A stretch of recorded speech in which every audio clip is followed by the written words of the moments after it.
Your best tips or techniques for a first-time co-angler? Best tips or techniques for first-time co-angler? I got Toledo Bend in a couple weeks. I've never even been in a tournament. Yeah. I'm going to be a co.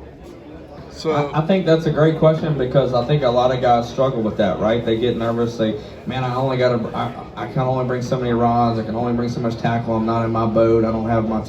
And I think it's important, just like we were just talking about, is to keep things simple, right? Like you have a couple things you know that work for you, and they're going to work at Toledo Bend, right? Like I don't know what's your favorite way to fish? a Texas rig worm.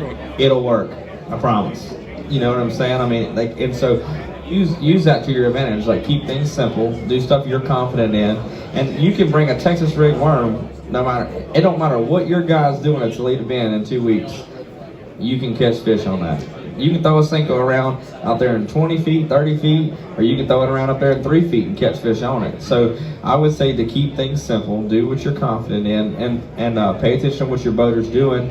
And work with him, not against him. Like, don't try to beat him. Don't try to compete against him. You know, the more you understand kind of how he's fishing and how you can catch the fish he's not catching, the more success you're going to have. I would agree. When I was a co-angler and had some success doing it, the one thing I always did was pay attention to whatever the pro was doing, and unless he is just absolutely lighting it up, like catching everything, I always wanted to be doing something different than him, because I always told myself going into an event as a co-angler, if it's going to take 20 pounds a day to win as a pro, it's probably only going to take 14 pounds a day to win as a co.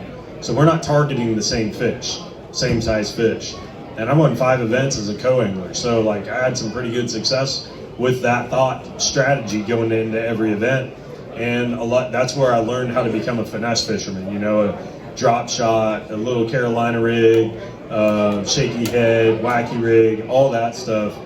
I would always do really well with that stuff. Of course, I grew up out west, but that stuff is a big player out here too. And at Toledo Bend, I guarantee you, you know, if it was me going down there, I would say probably have a drop shot on, maybe some type of other soft plastic.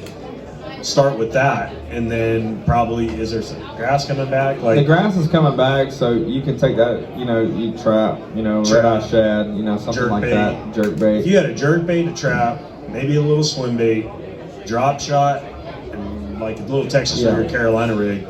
Like, you pretty much got it covered, like a Carolina rig, man, for sure. The thing is, you can look at every lake that, you know, these tournaments are on, and we go to the same lakes every year, you know, typically. There's certain lakes that have tournaments. There's history, there's articles that you can read on what traditionally has been good at that time of the year, and you can do your research in that way. But pretty much, I mean, man, like these tournaments are won year after year after year on the same things. It's either going to be, you know, a Thunder Cricket, Strike King Thunder Cricket, or chatterbait, you know, or a soft plastics, a red eye shad, jig. Yeah. You know, I mean, it's very traditional stuff. It's just because the fish are doing the same things each year, so the same patterns kind of repeat themselves. If you saw it on a piece of paper with like tally marks next to the baits, exactly. it would probably blow your mind. You'd be like, man, I'm making this way more confusing than it needs to be. Yeah, exactly.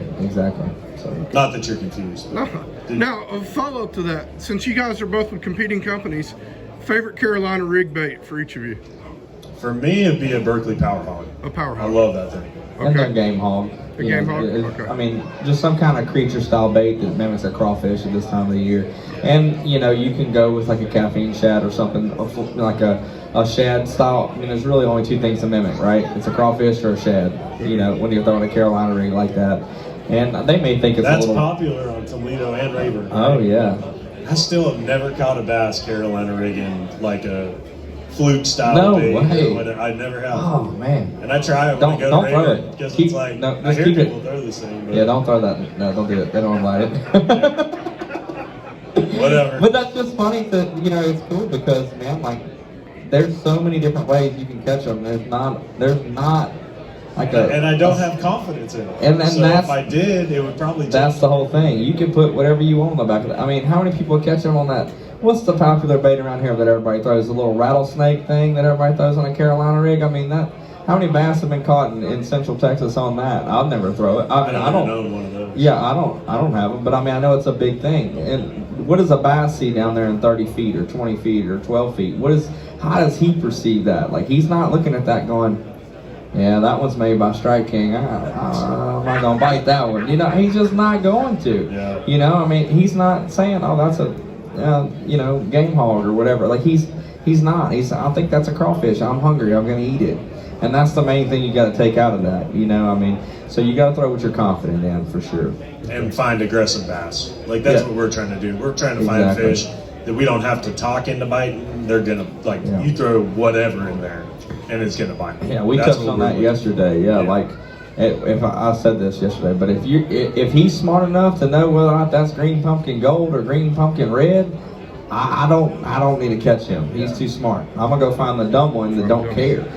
But and there is one out there that's dumb enough that don't care, like somewhere in that lake, and I'm gonna try to find him, and I'm gonna try to find all his buddies that are dumb with him, because they all run together. Like dumb fish run with other dumb fish, and dumb people run with other dumb Yeah, people. that's why we're hanging out. Exactly.